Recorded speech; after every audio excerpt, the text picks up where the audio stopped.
유익을 위해서 사는 자들이에요. 여러분, 이 교회 방향을 아시고 같이 가셔야 돼요. 나를 위한 인생이 아니에요. 다른 사람을 위한 인생이에요. 한 사람이라도 그 사람이 하나님께로 갈 수 있도록 헌신하고 희생하는 교회입니다. 자, 오늘은 신앙의 진가를 보여줄 때는 오늘 본문에요. 여러분들은 이런 거 좋아하잖아. 성경 공부. 그러니까 가끔은 이런 것도 드려야 돼. 여러분한테. 좋아하잖아요. 우리 목사님 맨날 예물 신약에서만 왔다 갔다 하는데 그게 아닙니다. 오늘 성경에 두 왕이 나와요. 여호람이라는 왕이 나오고 여호사밧이라는 왕이 나와요. 그리고 메사라는 왕이 나옵니다. 그러면 여호람은 누구냐? 북이스라엘 왕이고요. 여호사밧은 유다의 왕이에요. 그러면 모압 땅에 메사라는 왕이 나와요. 자, 그런데 신앙의 진가는 언제 보여지는가를 보겠습니다. 똑같은 상황에 두 왕이 어떻게 했는가를 보세요. 이스라엘 왕, 유다 왕은 어떻게 보았는가를 보면서 우리 자신을 대입해 보세요. 내가 똑같은 2017년 7월을 살고 있는데 나는 지금 어떤 마음으로 이 말씀을 듣고 나는 어떻게 가고 있는가? 나에게 온 이 위기와 이 위험을 나는 어떻게 극복할 것인가를 한번 잘 보시고 지혜로운 여호사밧의 왕이 되어서 불신앙하는 사람들까지도 다 구원할 수 있어야 돼요. 그런 우리가 되어야 된다는 전제하에 이 말씀을 듣겠습니다. 열매를 보면은요, 나무가 어떤 나무인 줄 알아요. 우리가 아무리 찬양을 구성지게 불러대고 기도를 유창하게 하여도 아버지는 우리들을 인정하지 않아요. 아버지가 우리를 인정하는 것은요, 훈련에서 통과되어질 때입니다. 신앙의 열매를 맺어지도록 도우실 훈련을 통과하지 못한 자에게는 신앙의 열매를 맺어지도록 도와줄 수 없는 분임을 오늘 본문을 통해서 신앙과 불신앙의 차이를 잘 보셔야 합니다. 우리가 이렇게 같이 몇 명이 앉아서 예배를 드리는 가운데도 신앙을 가지고 문제와 사건을 보는 자가 있고 불신앙을 가지고 문제와 사건을 보는 자가 있어서 끼리끼리 이렇게 이야기를 하게 되어 있습니다. 아셔야 돼요. 우리 교회를 몇 달 전에 보여주셨는데 수학을 하는 산수방에는 사람이 꽉 차 있고 그게 뭐냐? 머리 쓰고 머리 굴리는 거죠. 그러나 정말 하나님이 무엇을 말씀하시는지 말씀하는 대로 따라가기를 원하는 방에는 몇 명 안 앉아 있어요. 한둘이 안 앉아 있어요. 우리가 자꾸 변화돼야 됩니다. 지금 여러분들은 그게 누구야 도대체는? 한둘이 누구냔 말이야. 그걸 또 꼬치꼬치 물어야 돼. 그게 수학과입니다. 꼭 자기 그것을 물어야 돼. 꼭 묻고 다시 한번 또 묻고 말씀 안 들어갑니다. 안 들어가요. 오늘도 그 한 사람들을 세우시려고 믿음의 경주를 달리도록 여러 가지 채찍질을 하시면서 속 사람들을 수술하시고 권면하시면서 우리를 지금 기다리고 계십니다. 오늘 본문에 모압 왕이 모압 나라의 왕 이름이 메사예요. 이 사람은 이스라엘의 조공을 바치기 위해서 양을 기르던 사람이었습니다. 모압 땅엔 매년 정기적으로 이스라엘의 치리자들에게 조공을 바쳐요. 잘 좀 봐주세요. 이겁니다. 바쳐온 것으로 모압이 이스라엘의 속국이 되어 조공을 바쳐온 것은 언제부터였죠? 다윗 왕 때부터입니다. 다윗 왕 때부터 모압이라는 나라는 이스라엘에다가 조공을 바치고 잘 좀 봐주세요. 그러나 아합 왕이 죽은 후에 모압은 자체의 힘을 모아서 이스라엘을 배반합니다. 아이, 이제는 그만해. 우리가 언제까지 이렇게 너희들에게 빌빌거리고 살 수 있어? 우리끼리 힘을 모으자.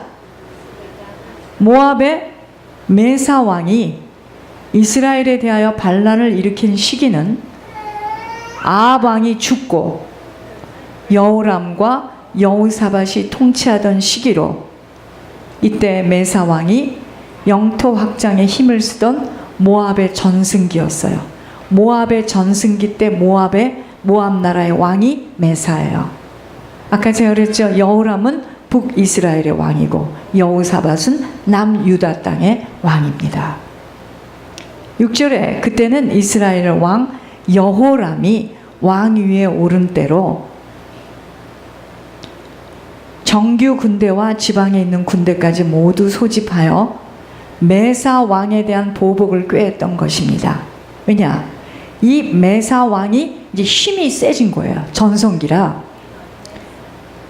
이스라엘 나라의 왕 여호람이 정규 군대와 지방에 있는 군대까지 전부 소집해서 저것들이 우리를 조공도 바치지 않고 저렇게 나와? 하면서 보복을 꾀했던 것입니다. 그리고 온 이스라엘을 소집할 정도로 여호람의 보복 행위는 강력했으며, 왜 그랬을까요? 메사 왕의 유력이 상당히 높아졌기 때문이에요. 중국이 언제 저렇게 됐습니까? 그죠? 그런데 중국의 위세는 지금 무시 못합니다. 그런 것과 같은 거예요. 여호람은 모압 원정을 위해서 전 이스라엘 군대를 소집하였을 뿐 아니라 유다 왕, 자 밑에 유다 왕 여호사밧에게도 정가를 보내서 원조를 요청합니다. 유다 땅에 있는 왕 여호사밧에게, 있잖아요, 우리가 지금 모압을 치러 올라가려는데 좀 힘을 합해야 되겠습니다. 이 소리예요. 여호람의 요청에 여호사밧이 이렇게 쉽게 허락한 것은 북이스라엘과 남유다가 하나님의 선택을 받은 한 민족이라는 사실에 기인하기도 했지만, 그것보다는요, 경험이 있어요. 여호사밧이 경험이 있어요.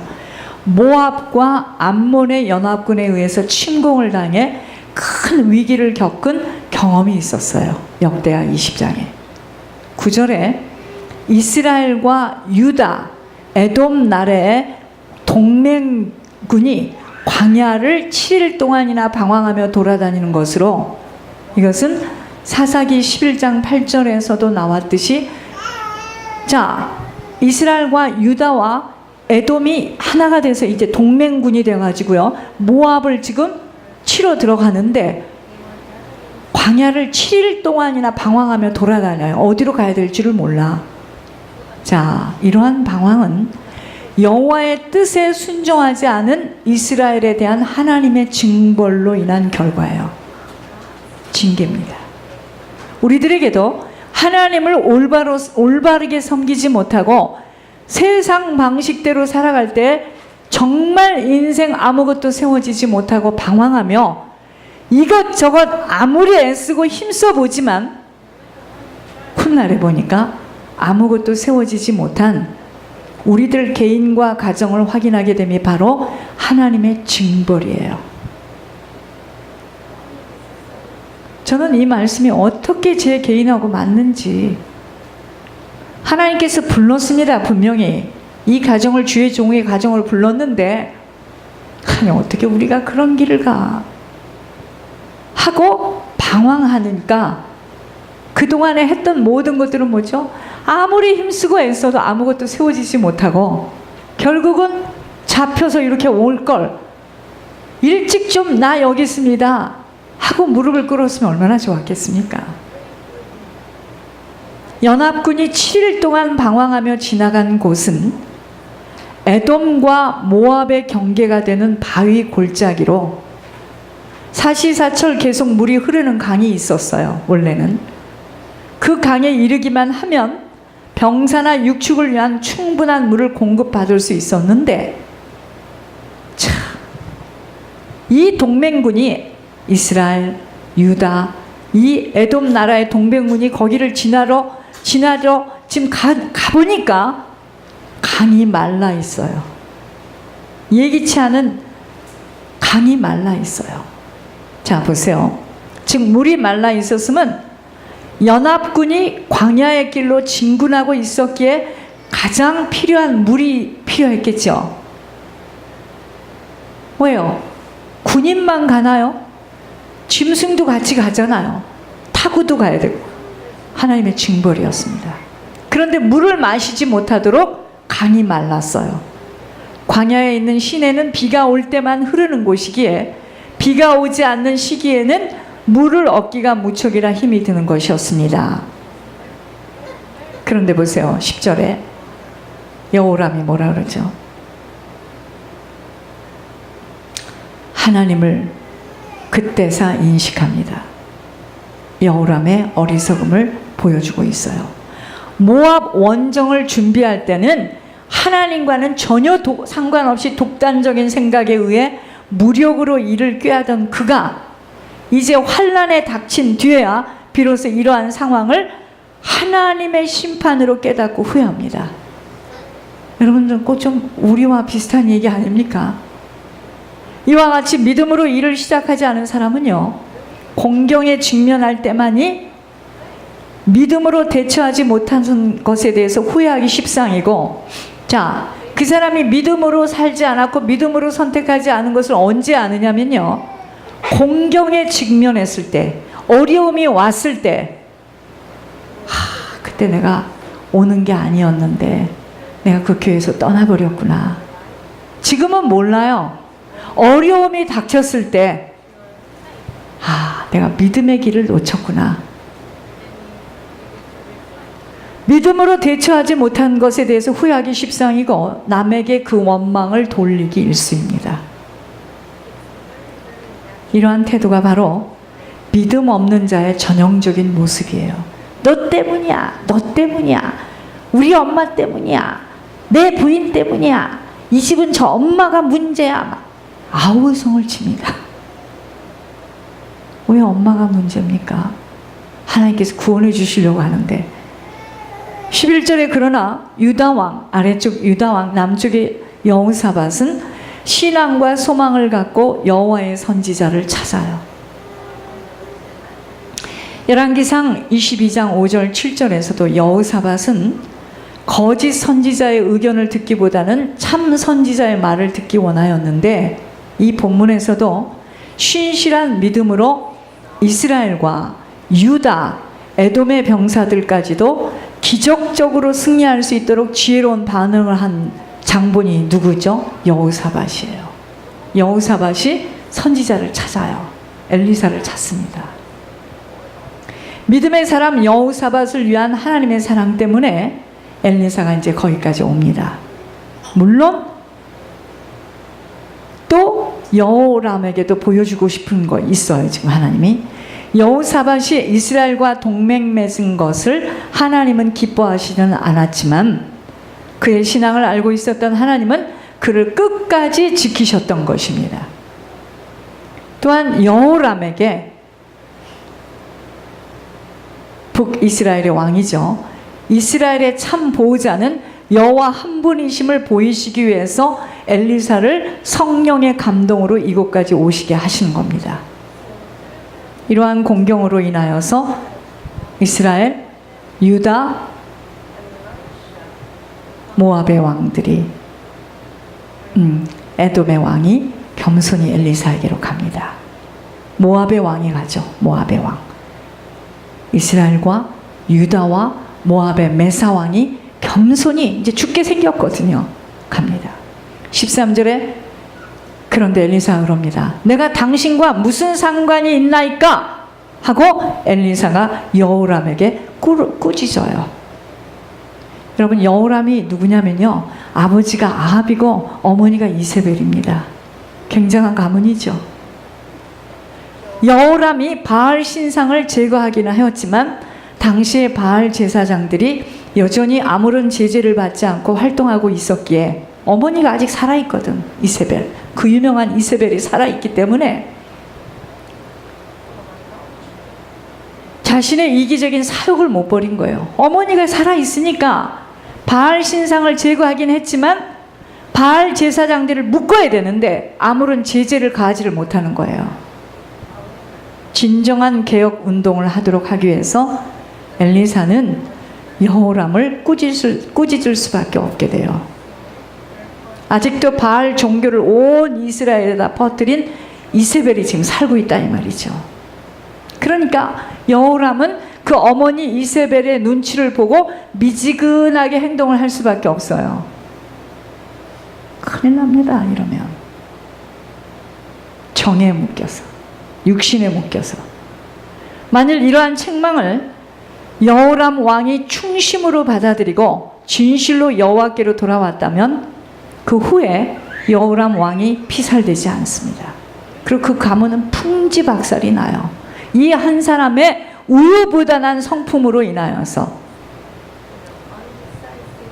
13절에 그럽니다. 당신의 부친의 선지자들과 모친의 선지자들에게로 가라는 말씀은, 그러니까 여호람이 좀 도와달라니까 나와 당신과 무슨 상관이 있습니까? 이럽니다. 그 이야기는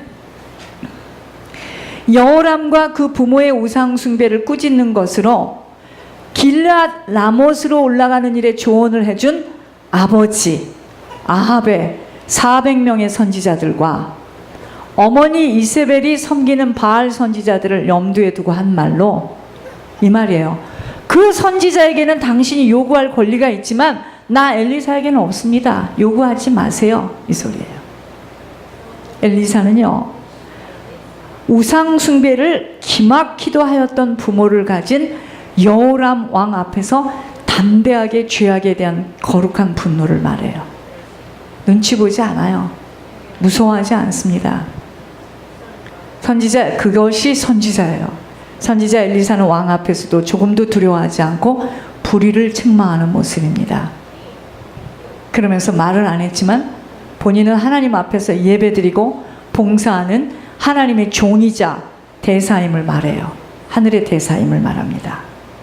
그러면서 여호사밧의, 아까 유다 땅 왕 여호사밧의 낯을 봄이 아니면, 내가 여호사밧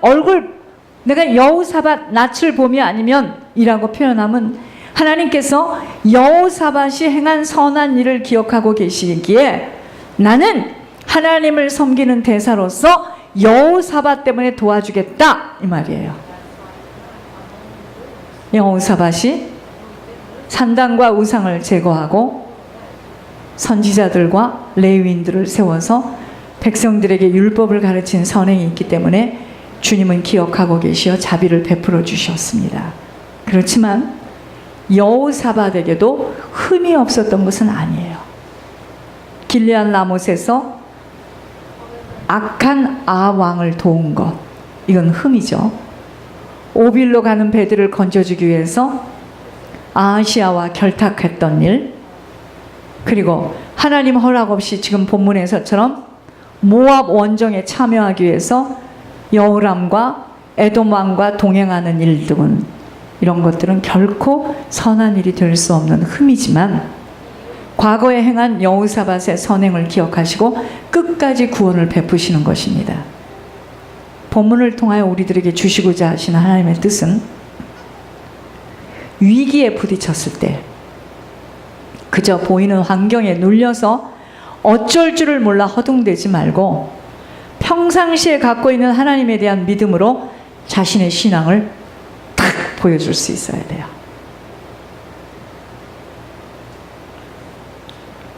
불신앙에 빠져 허우적거리는 경우가 많이 있지만 허우적거리기만 합니까? 최악의 경우에는 하나님을 원망하는 일까지 있어서는 그게 그 사람의 신앙이에요. 변화되어져야 하는 우리들 속사람입니다. 본문과 함께 위기를 맞은 두 왕의 모습에서 대죄된 모습을 보게 하십니다. 똑같은 상황에서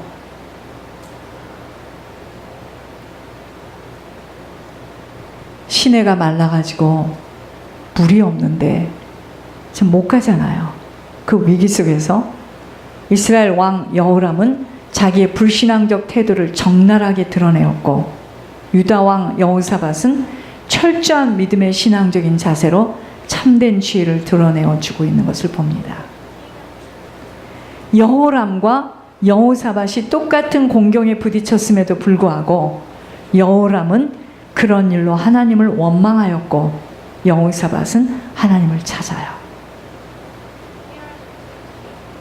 모세가 여러분들 그렇게도 잘 아는 광야에서 12명의 정탐꾼을 가나안에다 보냅니다. 똑같이 보고 왔어요. 똑같이 두 눈을 가지고, 두 귀를 가지고, 코를 가지고 들어가서 똑같은 땅을 보고 왔는데 10명은 절망적인 보고를 했어요. 못합니다. 아낙 자손이 얼마나 큰지 이 포도송이 좀 보세요. 포도송이를 어깨에다 메고 왔어요. 우리 거기 들어가면 다 잡혀먹습니다. 갈렙과 여호수아는 희망적인 보고를 하는 불신앙과 신앙의 차이에서 난 결과를 봅니다. 하나님이 우리에게 뭘 원하시는지 아세요? 여러분, 하나님은 나에게 없는 돈을 자꾸 내놓으라고 하셔. 이상해, 저 교회는. 지금 그럽니까? 어떤 경우에도 하나님만 의지하는 자로 어려운 일을 주시는 분도, 또 그것을 어려운 일을 제거해 주시는 분도 오직 하나님이심을 기억하기를 원합니다. 항상 언제나 우리들은 오직 하나님 한 분만으로 만족하며 의지하며 바라며 신뢰해야 하는 자들로 세워지기 위해서, 그러니까 자기는 아니라고 하지만 뭔가를 의지하는 것, 하나님 아주 창피를 당하게 합니다. 자기는 그걸 굉장히 의지하고 자랑스럽게 생각하고 뽐내고, 여러분, 그래서 제가 아무 얘기를 안 하는 거예요. 제가 어제도 누구에게 잠깐 전화 와서 말씀드렸지만, 무엇을 이야기할 게 있습니까? 우리가